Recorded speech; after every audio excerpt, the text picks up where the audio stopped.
Good evening everyone, welcome to my YouTube channel mathematics with Abhay. आज की video में हम अपने पिछली क्लास वाले टॉपिक को ही आगे बढ़ाएंगे और उसमें एक ही टाइप का क्वेश्चन बचता है। फिर मैं आपको प्रोपोर्शन के बारे में बताऊंगा और अच्छे क्वेश्चंस भी फिर नेक्स्ट वीडियो में लेके आऊँगा मैं आपके लिए। तो चलिए बिना देरी के स्टार्ट करते हैं। तो जो आखिरी टाइप हमारा बचा है वो ये बचा है कि ए और बी या फिर दो व्यक्ति हैं या तीन व्यक्ति हैं, उनकी इनकम का रेशो दे देता है और इनकम का रेशो देने के बाद वो फिर ये कहता है कि आप बताइए, उसके बाद वो फिर उनके एक्सपेंडिचर का रेशो देगा और उनके बीच में या तो एक रिलेशन दे देगा या फिर उनकी सेविंग बताएगा और कहेगा कि आप इनकी टोटल इनकम बताइए। और अगर उसने उनके इनकम और एक्सपेंडिचर में रिलेशन दिया है तो वो फिर उनकी सेविंग के बीच में रेशो पूछेगा आपसे। तो ये तीन तरीके के क्वेश्चन हैं, तो वो मैं आपको बताने वाला हूँ। तो देखिए, पहला क्वेश्चन हमारा क्या कहता है, वो कह रहा है ए और बी की इनकम दी है। जैसे कोई व्यक्ति है ए और बी, इनकी इनकम, इनके एक्सपेंडिचर और इनकी सेविंग, इनके ऊपर बात होगी। आपको पता है इनकम इक्वल टू क्या होता है, expenditure plus saving, expenditure plus saving, यही तो होती है इनकम। अगर आप अपने इनकम की बात करोगे तो जो आप खर्च करते हो और कुछ जो खर्च कर दिया उसके बाद जो बचता है वो आपकी क्या होती है, सेविंग होती है। तो ये दो चीज़ों से मिलके तो आपकी इनकम बनती है। मतलब आपकी इनकम में से ये दो ही बातें हो सकती है, या तो आप खर्च कर दोगे, आप कुछ बचा लोगे, ठीक है। तो यही दो बातें आपकी इनकम के साथ होती है। तो इनकम का और एक्सपेंडिचर का रेशो दिया जाता है क्वेश्चन के अंदर। जैसे इनकम का रेशो दिया है 3:2 और एक्सपेंडिचर का दिया है 5:3, 3:2 और 5:3। और उसने कहा है इनकी क्या बता रखी है, दोनों की सेविंग है 1000 रुपये।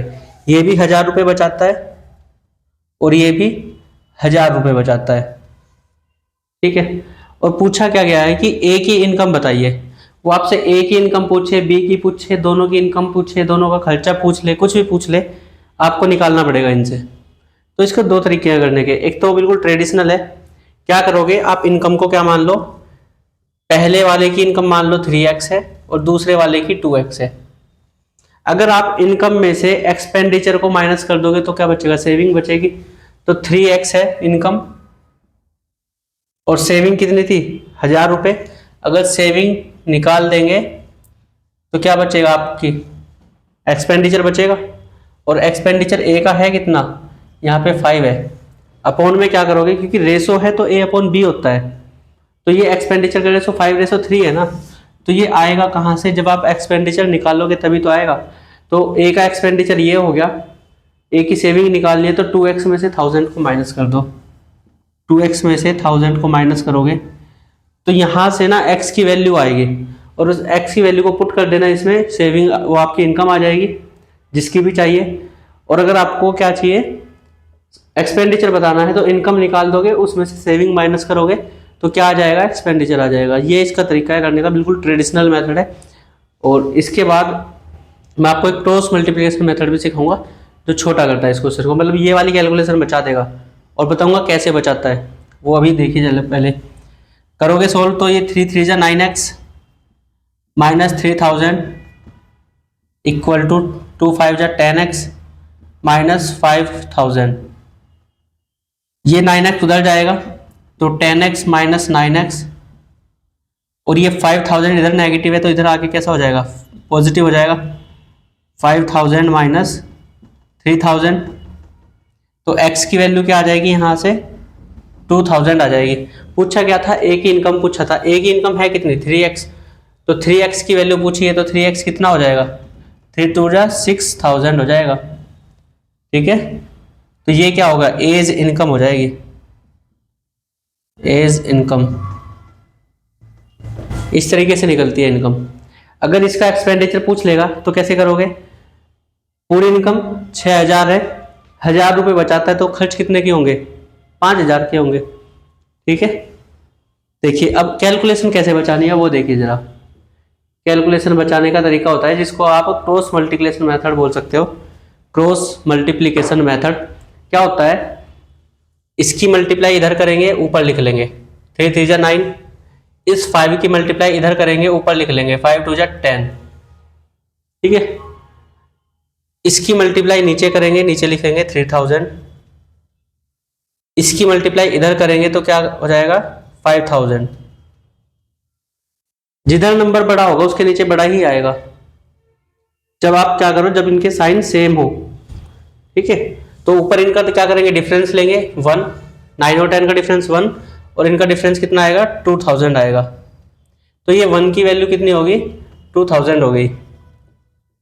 ये जो इनका डिफरेंस आएगा ना नीचे, वो इसकी वैल्यू होगी, इस 1 यूनिट की वैल्यू होगी, वो 1 यूनिट, इस 1 यूनिट की वैल्यू आ गई है। अब जब देखिए यहां से हमने किया था, तो पहले इधर ही देख लो, तो जब तुम क्रॉस मल्टीप्लाई कराओगे ना, इधर ऊपर वालों बीच वाले से लेके चलना है, बीच वाले के एक नंबर ऊपर है एक नंबर नीचे है, तो जब नीचे से ऊपर की तरफ मल्टीप्लाई कराओगे, ऊपर नंबर लिखोगे, उनका डिफरेंस लेना है। नीचे से नीचे वाले नंबर, इस वाले बीच वाले नंबर के साथ नीचे वाले नंबर की मल्टीप्लाई कराओगे तो वो नीचे लिखना है, उनका डिफरेंस लेना है। तो ये जो डिफरेंस लेके वैल्यू आएगी ना, ये इसकी वैल्यू होती है, इस डिफरेंस की 1 यूनिट की वैल्यू। और इसकी मल्टीप्लाई हमेशा ना इसके साथ कराना है, ऊपर वाले के साथ, इसकी ही वैल्यू आएगी, नीचे वाले की नहीं आएगी। जिसको आप ऊपर लिखते हो ना उसकी वैल्यू आती है। अगर आप ये 3, अरे क्या कर दिया मैंने, हाँ ठीक है, अगर आप इसको 5/3 को पहले लिखते ना, ऊपर लिखते, तो ये 5/3 की 3 में मल्टीप्लाई होती है। इस 1 की वैल्यू जो आई है ना, ये इस 1 यूनिट की वैल्यू इस 5 यूनिट के साथ मल्टीप्लाई होती है, तो 10,000 हो जाता अगर ये हम ऊपर लिख रहे होते। और वैल्यू फिर 2000 आती, कुछ और आती, फिर आपका एक्सपेंडिचर ही 5000 आता। ठीक है, करके देखना चाहते हो तो देख लो, करके देखना चाहते हो तो देख लो, उधर लिख रहा हूं मैं। अगर मैं एक्सपेंडिचर ऊपर लिख दूं, दिखाई दे रहा है, अगर मैं एक्सपेंडिचर ऊपर लिख रहा हूं 5/3, जूम कर लेना, जूम हो जाता है यूट्यूब में। इनकम का रेशो नीचे लिख दो 3/2, इधर भी 1000 था और इधर भी 1000 था, मल्टीप्लाई कराओ, 5 2 10, इधर कराओ 3 3 9, डिफरेंस कितना आएगा 1, इधर कराओ 2000 और इधर कराओ 3000, डिफरेंस क्या आएगा 1000 आएगा। ये 1000 किसकी वैल्यू है, इस 1 यूनिट की वैल्यू आ गई, इस 1 यूनिट की वैल्यू आ गई 1000। अब जब 1 की मल्टीप्लाई इसमें कराओगे 5000, तो ये हो जाएगा मल्टीप्लाई बाय 1000, तो ये कितना हो जाएगा 5000। तो यहां से क्या आया, अब एक्सपेंडिचर आया है। तो मैंने कहा था जिस रेशो को ऊपर लिखोगे ना, वैल्यू उसी की आती है इस मेथड से। तो जब मैंने इसको ऊपर लिखा है तो एक्सपेंडिचर देखो 5000 आ रहा है, यहां से भी वही आएगा। एक ही इनकम, 1 यूनिट की वैल्यू 2000, तो 3 यूनिट की वैल्यू कितनी होगी 6000, और 6000 में से 1000 को माइनस करोगे तो 5000 एक्सपेंडिचर आएगा, जो कि वहां से डायरेक्ट भी आ रहा है। तो अगर आपसे वो उसका एक्सपेंडिचर पूछता है तो आपको एक्सपेंडिचर वाला रेशो ऊपर रखना है, और अगर आपसे इनकम पूछता है तो इनकम वाला रेशो आपको ऊपर रखना है। ठीक है, ये 2 काम आपको करने हैं। कैलकुलेशन ये हमारी क्यों बचती है, मतलब इसमें आपको छोटा क्यों लग रहा है वो मैं बता दूं। काम यही सब हुआ है, लेकिन यहाँ क्या है, चीज़ों को एक मैप जैसी फॉर्म में लिखा गया है, तो इसलिए क्या हो जाती है, कैलकुलेशन आपको ईजी लगती है। देखो यहाँ पे 3 की मल्टीप्लाई 3 में हुई, यहाँ भी 3 की मल्टीप्लाई 3 में हो जाएगी, और इस 3 की मल्टीप्लाई 1000 में भी हो रखी है, तो यहाँ पे भी हो रही है। ये तो सेम वैल्यू है, इसलिए आपको ऐसा लग रहा हो कि इसमें ही करा रहे हैं, वो तो हो ही जाएगी। लेकिन नेक्स्ट क्वेश्चन जब मैं कराऊंगा उसमें वैल्यू अलग अलग है, वहाँ पे आपको क्लियर हो जाएगा बिल्कुल। इस 5 की 2 में मल्टीप्लाई हुई है, यहाँ पे भी हुई है, इस 5 की 1000 में मल्टीप्लाई हुई है, यहाँ पे भी हुई है। तो यही काम हो रहा है। और ये देखो 10 में से 9 को ही माइनस किया है, 10 में से 9 को ही माइनस किया है 1 यूनिट, तो 1x आ रहा है इधर से। यहाँ पे 5000 में 3000 को माइनस किया है, यहाँ पे भी 5 में से 3 को माइनस किया है, तो 2000 आ रहा है। तो ये x की वैल्यू आ रही है, जो हमारे यहाँ पे 1 यूनिट की वैल्यू आ रही है। तो काम हम यही कर रहे हैं, लेकिन एक मैप की फॉर्म में लिखा गया है, तो इसलिए हमें क्या लगता है, ये ईजी लगता है। ठीक है, नेक्स्ट क्वेश्चन भी देखेंगे। नेक्स्ट क्वेश्चन अभी बता रहा हूँ, वो भी ऐसा ही है, बस उसमें थोड़ा सा डिजिट चेंज है, और उससे बिल्कुल आपको क्लियर हो जाएगा ये सब। ठीक है, थोड़ा सा पेशेंस रखें। देखिए क्या कह रहा है क्वेश्चन में। क्वेश्चन में ना ए और बी की इनकम का और एक्सपेंडिचर का ही रेशो दिया है। ए और बी कोई 2 व्यक्ति हैं, इनकी इनकम का रेशो है 5/3, 5/3 ये किसका है, इनकम का रेशो। एक्सपेंडिचर का दिया है कितना 9, कहाँ गया, 9/5, 9/5, और बचेगा क्या, अब इनकम एक्सपेंडिचर वाले में सेविंग ही रहता है। तो सेविंग कितनी कितनी है इसमें, सेविंग है 2600 और 1800, 2600 और 1800। अब देखिए नीचे वैल्यू अलग अलग होगी, तो अब आपको ये नहीं रहेगा कि 1000 से नहीं कराते तो और किससे कराते, अब आपको दिख जाएगा क्लियर। ठीक है, ए और बी की इनकम का ही ये क्या दिया है, रेशो दिया है। और पूछ रहा है देन देयर इनकम आर, उनकी इनकम पूछिए दोनों की। तो कुछ नहीं कराना, क्रॉस मल्टीप्लाई 5 की 5 में कराओगे, 25 इधर को कराओगे जब, और इधर से कराओगे तो 9 3 जा 27, इधर कराओ 26 5 जा 130, और उसके सामने 2 0 हो रहे, और 18 9 जा कितना होता है 152, और उसके सामने कितने 2 0 है। तो ये 13,000 है, 15,200 है।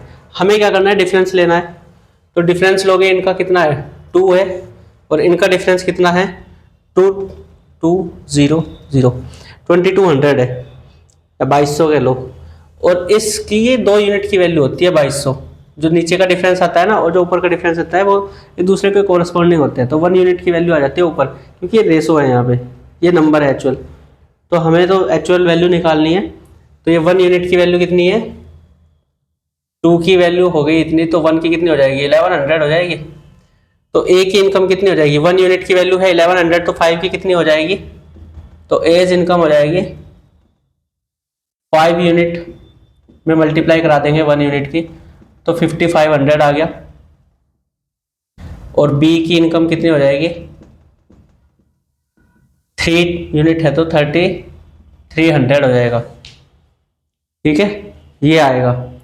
अगर अब चलो कैलकुलेशन बता देता हूँ कि वहाँ पे हमने 1000 था नीचे, तो थोड़ा सा क्लियर नहीं हो रहा था, इसमें बिल्कुल क्लियर हो जाएगा आपके। देखो इनकम ए की 5, ए और बी की इनकम का रेशो कितना है 5:3, तो इनकी इनकम कितनी हो जाएगी 5x और 3x। ए और बी की इनकम लिख दी मैंने, ये ए है ये बी है, इनकी इनकम लिख दी। इनकम में से इनकी सेविंग घटा दो, ए की सेविंग थी 2600 और बी की सेविंग थी 1800। और क्या कह रहा है, इनका रेशो है ना, ये अब क्या बन गया एक्सपेंडिचर बन गया, ये एक्सपेंडिचर का रेशो कितना है 9:5 है, तो 9/5 है। तो देखिए इस 5 की मल्टीप्लाई 5 से हुई थी, आया था कितना 25x। कराइए मल्टीप्लाई करिए सोल्व इसको, लाइट आ रही है तब तक।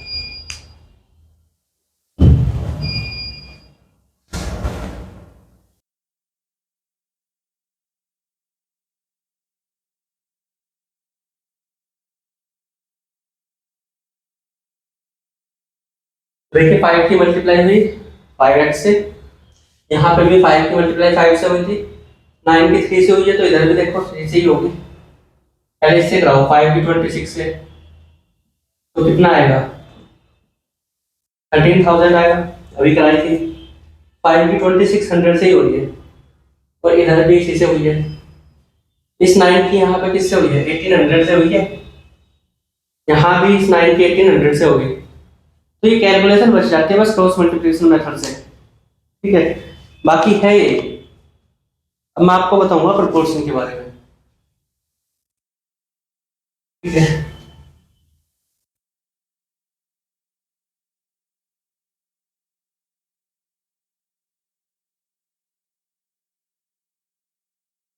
ठीक है, होता क्या है, आपने नंबर्स पढ़े होंगे शुरू में, तो नंबर्स में आपने फ्रैक्शन में पढ़ी है, फ्रैक्शन पढ़ी है ना। हमने रेशो को लिखा किसमें, जैसे अगर मैं ए रेशो बी लिखता हूँ, ए रेशो बी लिखता हूँ, तो मैं इसको क्या लिख सकता हूँ ए अपॉन बी भी तो लिख सकता हूँ। तो ये रेशो मैंने फ्रैक्शन में लिख लिया, लिखा है नहीं लिखा फ्रैक्शन में। तो मैंने जब ये रेशो फ्रैक्शन में लिखा है, तो फ्रैक्शन में आपने इक्विवेलेंट फ्रैक्शन पढ़ा होगा, ये जो अनुपात है इसको मैंने भिन्न में लिख लिया। और भिन्न संख्याओं में आपने पढ़ा होगा समतुल्य भिन्न या इक्विवेलेंट फ्रैक्शन, आपने वो चीजें पढ़ी हैं। ठीक है, तो वो आती कैसे थी, सेम नंबर से ऊपर या नीचे मल्टीप्लाई करा दो जैसे, तो ये क्या आ जाएगी इक्विवेलेंट फ्रैक्शन आ जाएगी। क्या बनेगा 2a अपॉन 2b। ठीक है, अगर मैं इसको वापस रेशो में लिखना चाहूँ तो क्या हो जाएगा 2a रेशो 2b, इस तरीके से हो जाएगा। तो ये इक्विवेलेंट भिन्न होती है ना, ऐसे ही रेशो के अंदर जो रेशो इक्वल होते हैं ना आपस में, उनको हम क्या बोल सकते हैं, वो कि वो प्रोपोर्शन में है, ठीक है, ये बोलते हैं। तो जो इक्विवेलेंट रेशो है वही क्या है, प्रोपोर्शन है। तो अगर मुझे प्रोपोर्शन शो करना होगा तो इसका साइन, जैसे रेशो का साइन क्या होता है, ये होता है, दो बिंदियां लगा देते हैं। प्रोपोर्शन में क्या करेंगे, चार बिंदियां लगा देंगे ऐसे, ठीक है, अनुपात को दो बार कर देंगे। और ये ए रेशो बी था, तो ये अब क्या है, प्रोपोर्शन में है, ठीक है। दो समतुल्य अनुपात, दो समतुल्य अनुपात, उनको किस में लिख दे, उनको एक लाइन में लिखना हो तो इस तरीके से समानुपात में लिखते हैं। समानुपात को प्रदर्शित किससे करते हैं, ये चार बिंदियां जो है इनसे, ठीक है। अनुपात का निशान दो बार लगा देना है आमने सामने। तो इसको हम किससे प्रदर्शित करते हैं, ये वाला साइन है, ये क्या हो गया, प्रोपोर्शन, ठीक है। तो आपको बेसिकली ये कैसे देखने को मिलता होगा, जब आप लिखते हो तो ए अनुपात बी समानुपात सी अनुपात D. A B C D को चार अलग अलग नंबर्स हैं या अलग अलग संख्याएं हैं, और जो अनुपात ए और बी में है वही अनुपात सी और डी में भी होगा। ये क्या है, हमारा समानुपात है, प्रोपोर्शन है, ठीक है। अब जब ये मैंने बता ही दिया इक्विवेलेंट रेशो की तरह से, इस तरीके से मैंने बता ही दिया, तो क्या कर सकते हैं, A upon B equal to C upon D. Equivalent fraction वाला काम हो गया ना, तो वही है, बस कुछ नहीं करना इसके अलावा।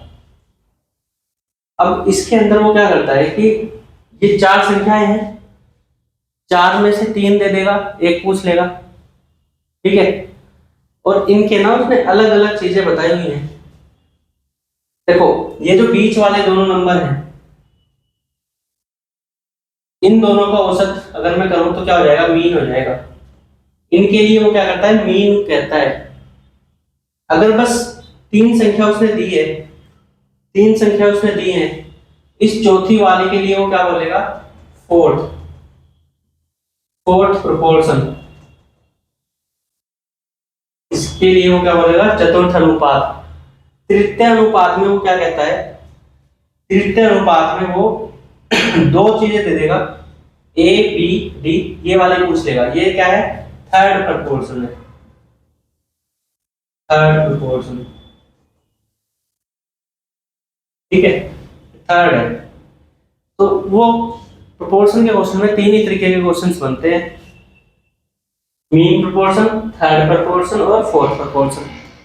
दो संख्या देगा a, b, इनके लिए वो क्या पूछ सकता है, इनके लिए वो पूछ सकता है आपसे मीन प्रोपोर्शन, मीन प्रोपोर्शन पूछेगा, ठीक है। अगर उसने a, b, c तीन संख्याएं दी हैं तो इनके लिए वो आपसे थर्ड प्रोपोर्शन या फोर्थ प्रोपोर्शन को पूछ लेगा। तो ध्यान रखना है, ठीक है। ये क्वेश्चन बताता हूँ इसके अंदर कैसे आते हैं क्वेश्चंस के सर समझिए। प्रोपोर्शन का मतलब उम्मीद है तुम्हारे समझ में आ गया होगा सभी को, ठीक है। तो देखिए क्या रहता है क्वेश्चन के अंदर। अरे इतनी देर से मैं ऐसे ही बोल रहा था।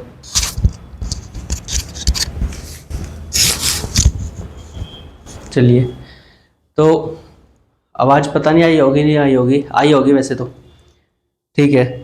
तो अब क्वेश्चंस देखिए पहले क्या कहता है, ठीक है। तो पहला क्वेश्चन हमारा है फोर्थ प्रोपोर्शन ऑफ फोर्थ, या चलो पहले ऐसे ही लिखो। एक एग्जांपल लेते हैं, एग्जांपल में कह रहा है 0.575 रेशो किसके साथ दिया है, इसका x के साथ दिया है x, और इक्विवेलेंट रेशो किसके साथ है, 5:8 के साथ है। ये वाली वैल्यू पूछ ली इसने। ऐसे ही अगर वो ये ना करके इसको x कर देता, इसको इधर लिख देता, तब भी हम निकाल लेते, क्योंकि हमें पता है a/b 0.75 अपॉन x किसके इक्वल होगा, 5/8 के इक्वल होगा। तो हम क्या करेंगे, ये पॉइंट हटाएंगे, इधर दो जीरो लगा लेंगे।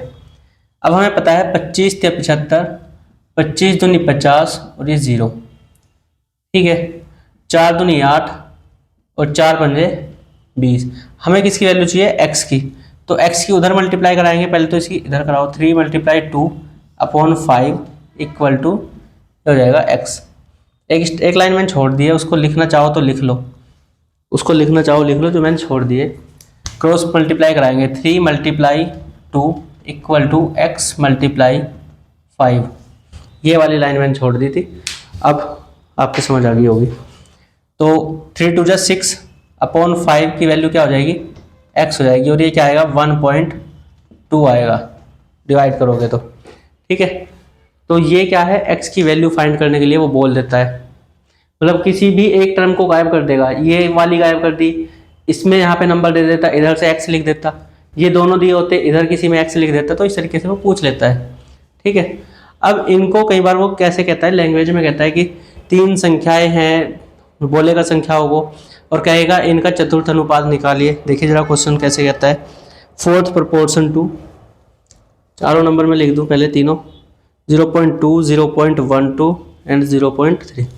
0.2, 0.12 एंड कितना था, 0.13 है क्या, 0.3 एंड 0.3, ये 4 नंबर्स हैं। एग्जाम्पल है, find 4th proportion, 4th proportion निकालना है। तो 4th proportion मैंने क्या कहा था, ये जो चौथे नंबर पे लिखा होता है A अनुपात B समानुपात C अनुपात D, तो ये जो चौथे नंबर का होता है ये होता है 4th proportion, ठीक है। तो हमें चौथे नंबर का निकालना है, तो A/B 0.2 अपॉन 0.12 इक्वल टू क्या करेंगे, थर्ड में क्या दिया है 0.3 अपॉन D, ये पूछा है। तो देखो पॉइंट से पॉइंट कट गया इधर वाला, ठीक है।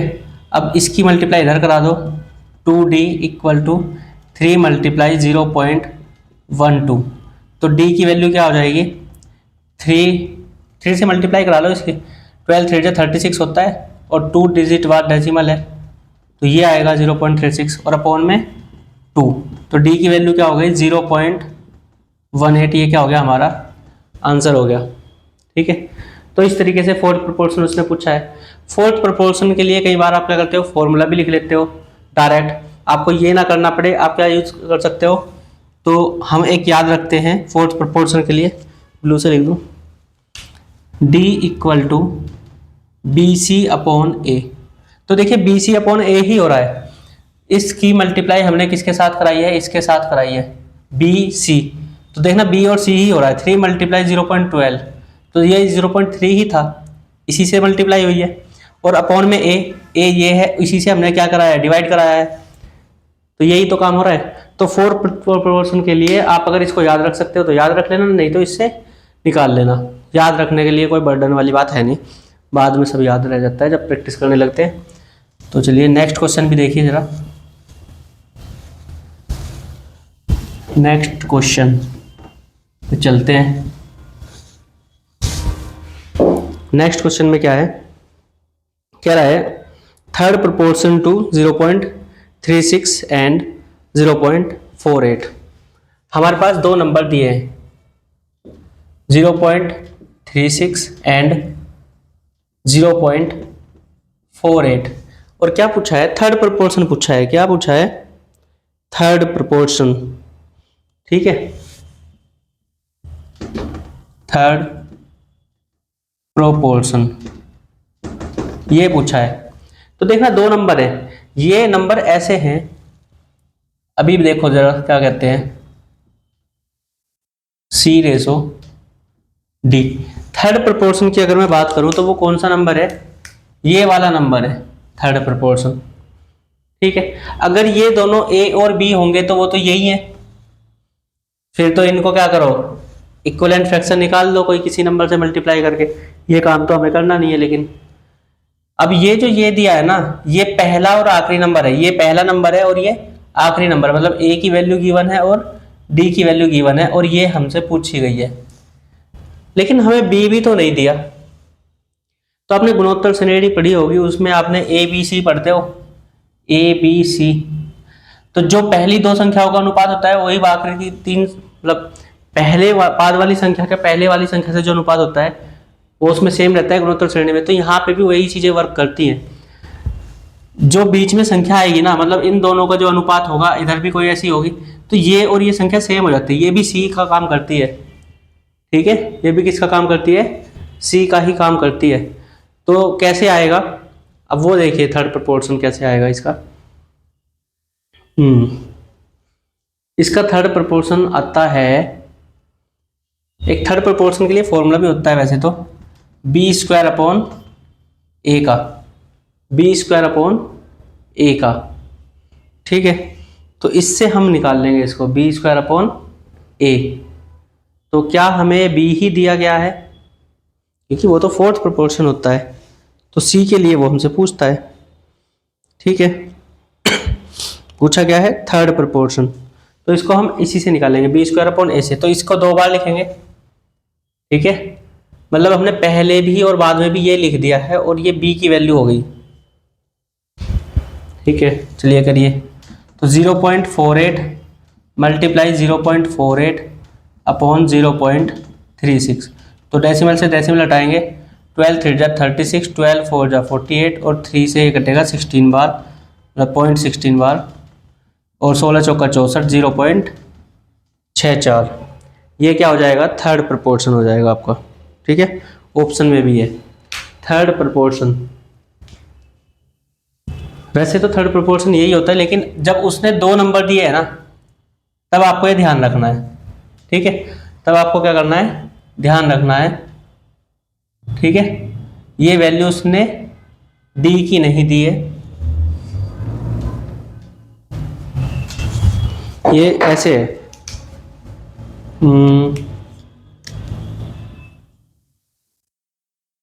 ये कर गया है, ठीक है। तो बी स्क्वायर अपॉन ए हो जाता है, इसलिए सी की वैल्यू, ठीक है। चलिए इसको ध्यान रखना, जब दो ही संख्या वो देगा और थर्ड प्रोपोर्शन पूछेगा, तो क्या कह रहा है, वो शुरू की दो वैल्यू दे दी उसने, ए बी, और बाद में यहाँ पे भी संख्या है और उसके आगे वाली पूछ रहा है, ठीक है। लेकिन अगर आपको फॉर्मूला याद रखना है तो C equal to B square upon A, बीच वालियों के आपस में अपने साथ मल्टीप्लाई और इससे डिवाइड पहले वाली से, तो ये क्या हो जाएगा आपका थर्ड प्रोपोर्शन, जब दो संख्या दी हैं। लेकिन अगर तीन संख्या दे रखी हो, थर्ड प्रोपोर्शन पूछ रहा हो, तो वो पहली, दूसरी और लास्ट वाली दे के रखता है, फिर आपको ये वाली निकालनी होती है, ठीक है। चलिए, एक ये क्वेश्चन था, अच्छा क्वेश्चन था, मतलब अच्छा तो नहीं कहेंगे इसको, लेकिन दो वाले में ध्यान रखना। यहाँ पे बहुत से बच्चे क्या गलती करते हैं, मीन प्रोपोर्शन के लिए तैयार करके बैठ जाते हैं, ठीक है। अगर इनका मीन प्रोपोर्शन कहता तो इनकी मल्टीप्लाई करा के रूट आ जाता, वो भी बताऊंगा, देखो कैसे। वो मीन प्रोपोर्शन के लिए है, जब बीच वाली वैल्यू निकालनी होती है, बीच वाली के लिए मीन है, और जब तीसरे आगे की पूछेगा तब क्या है, थर्ड है, ठीक है। एक क्वेश्चन और देख लीजिए, मीन प्रोपोर्शन कह रहा है उसमें किसका, 0.32 एंड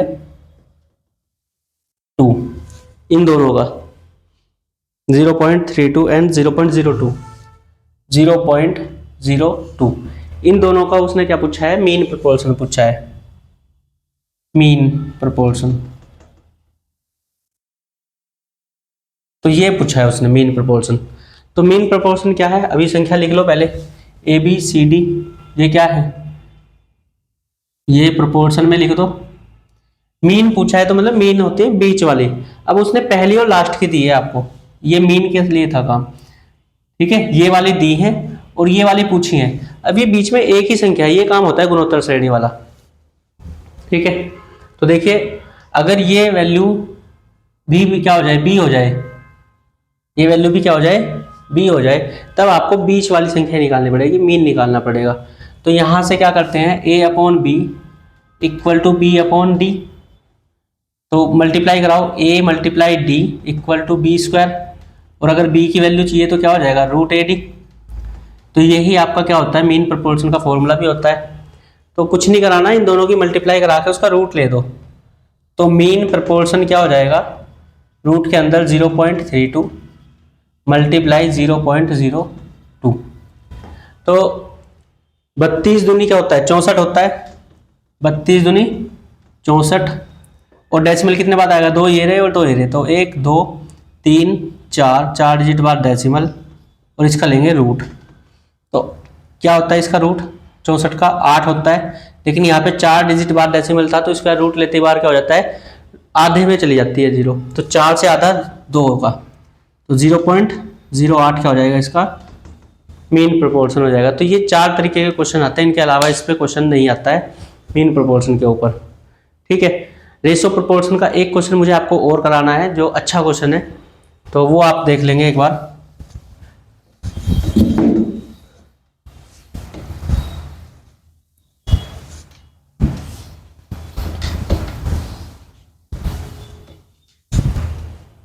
उसको जरा आप देखिए एक बार क्या होता है इसका मीन प्रोपोर्शन नहीं, मतलब जैसे कि आपकी अर्थ है, तो आपकी अर्थ को नॉर्दर्न हेमिस्फीयर साउदर्न हेमिस्फीयर में डिवाइड किया जाता है ना, तो उसमें वो वाटर की क्वांटिटी का रेशो देता है, नॉर्दर्न हेमिस्फीयर में ये है, पूरी अर्थ के ऊपर ये है, तो आप बताइए कि हमारी अर्थ में साउदर्न हेमिस्फीयर में कितना है। तो इस तरीके से कहता है, जैसे नॉर्दर्न हेमिस्फीयर में वाटर का रेशो, हम किसकी बात कर रहे हैं, वाटर की, ज़्यादातर वो वाटर में ही कहेगा।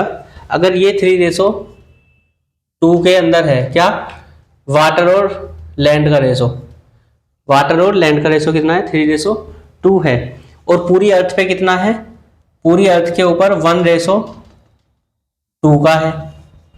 तो आप बताइए इसके अंदर वाटर और लैंड का रेशो क्या होगा, तो ये पूछ लेता है क्वेश्चन। ठीक है, तो इस तरीके का क्वेश्चन आपका आएगा एग्जाम में। अब देखिए आता करना क्या है, इसके अंदर कुछ नहीं करना, ये क्या करोगे, इसको डबल कर लोगे, क्योंकि 1/2 ये है 1/2 ये है, तो इन दोनों को मिला के बना होगा। ठीक है, इन दोनों को मिला के बना होगा, तो कैसे आएगा देखना, डबल करोगे तो ये 2 कितना हो जाएगा, 4 हो जाएगा, 2:4 हो गया। इधर लैंड कितना है, यहाँ पे 2 है, बल्कि मैंने रेशो थोड़ा सा गलत ले रखा है इधर, इसको ना थोड़ा सा बड़ा ले लो रेशो को, इसको 3 या 4:3 ले लो, वाटर और लैंड का रेशो। ठीक है, अब देखो इसको डबल करोगे तो ये कितना हो जाएगा 8, और ये कितना हो जाएगा 6, यही हो गया।